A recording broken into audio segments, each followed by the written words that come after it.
There's something nobody really talks about when it comes to a separation or a divorce. It's not always the relationship itself that keeps people stuck. Sometimes it's a fear of the unknown. And honestly, that fear can be so overwhelming that people convince themselves to stay in situations they already know aren't right, simply because they can't picture what happens next. Or they leave, they panic, and think, maybe I should just go back. Wasn't that bad, could be worse. And it's not because the relationship was healthy and it's not because the issues disappeared, but it's because that uncertainty feels unbearable. And I get it. And the unknown is uncomfortable for anything, irrelevant of what that situation is. And your brain loves certainty. And even if that certainty is bad, it's familiar. It's unfamiliar that it doesn't like. And your brain would sometimes rather sit in a familiar burning house than walk into a fog where it can't immediately see what that outcome is. Because at the least, the burning house, it's predictable, it's comfortable, it's what you already know. Well, might not be comfortable, that wasn't the word I was after, but it's the known. And you know where the exits are, you know where the creaky floorboards are, they know how to respond emotionally, and you can survive there. But that fog, that's where people start catastrophing. So, how will I afford life? What if I'm alone forever? What if I destroy my kids? What if I regret this? What if they move on? What if I can't emotionally cope? What if I'm making a huge mistake? All of these different what ifs. And suddenly people aren't making decisions based on clarity anymore. They're making decisions based on panic and that unfamiliar. So, today I want to talk about how not to hopefully completely crap your pants doing a separation. And I'm not going to pretend it's easy and I'm not going to pretend it doesn't hurt. But what I want to do is start making the unknown feel smaller and more manageable, because people do not need all the answers immediately. You just need the next few steps. That's it. And one of the biggest mistakes I see is people trying to mentally solve the next 10 years overnight. Your brain starts trying to calculate finances and housing and custody of the kids, if there's kids, and dating and retirement and Christmases and birthdays and future partners and superannuation and, who gets the air fry, who gets the bucket, like everything all at once. And it is information overload and it won't serve you. And that is how people feel paralyzed. So, the first thing I want you to remember is you do not need to solve your entire future this week. You just need enough information to stop your nervous system acting like a rat that's trapped in a wheelie bin. Quick win number 1. Get information before making emotional decisions. Fear grows beautifully when there is silence and confusion, and that's what we don't want.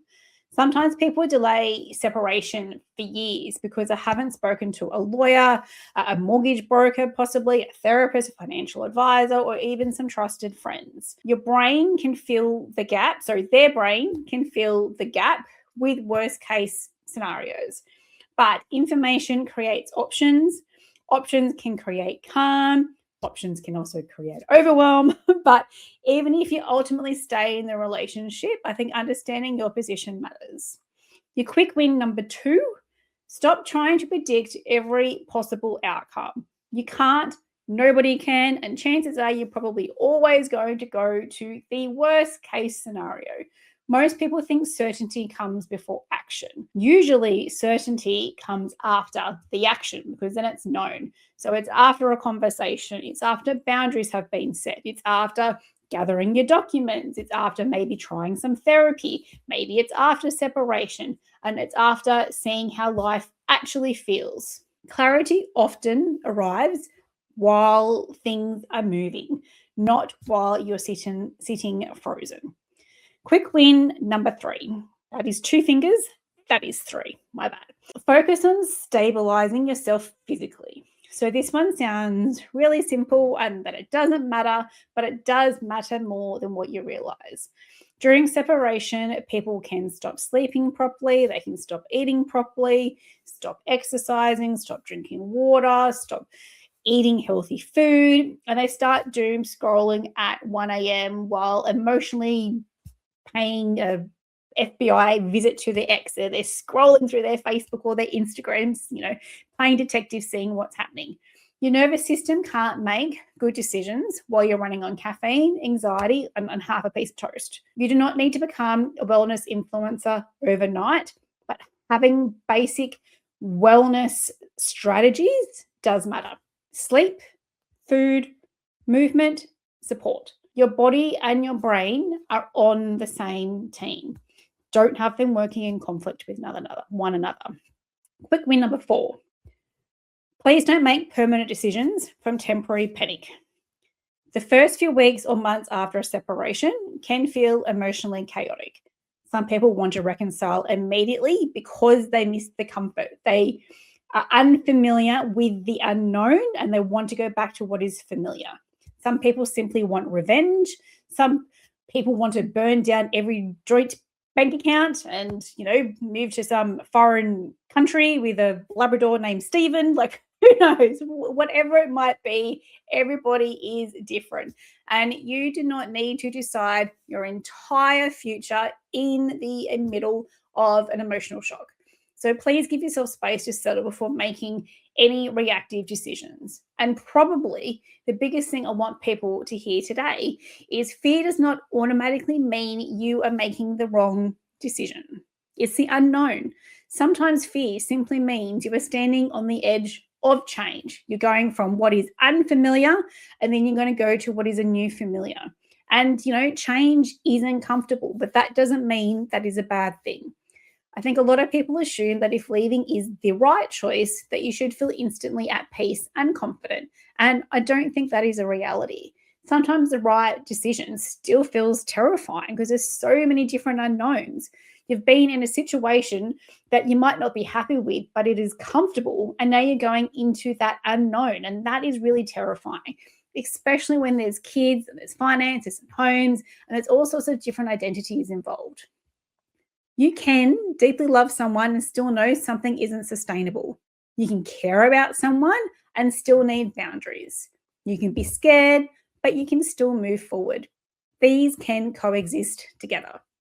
And if you're currently sitting in the I don't know what to do stage,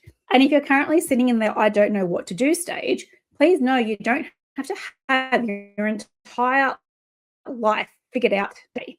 You just need the next step. So maybe that's getting the advice. Maybe that's opening up a separate bank account. Maybe that's seeing a therapist. Maybe that's writing down your finances. Maybe that's simply admitting to yourself, I am happy, and what is that next step? That alone can be huge and terrifying.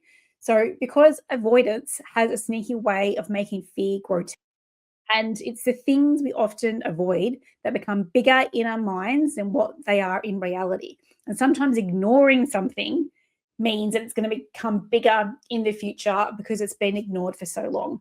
And no, separation isn't easy. I'm not pretending that it is otherwise, but neither is staying somewhere your nervous system is begging you to escape from, or at least have a break from.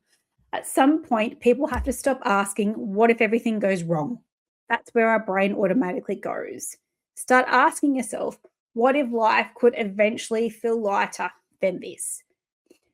If this episode has resonated with you or reminded you of someone who might be struggling behind the scenes, please feel free to share this with them. Sometimes hearing you're not crazy and you're not alone at the right moment can change everything. And if you like more practical conversations around separation, healing, boundaries, rebuilding life after hard sessions, please make sure you subscribe so you don't miss any future episodes. Thank you for being here. Thank you for listening, and I will catch you next time.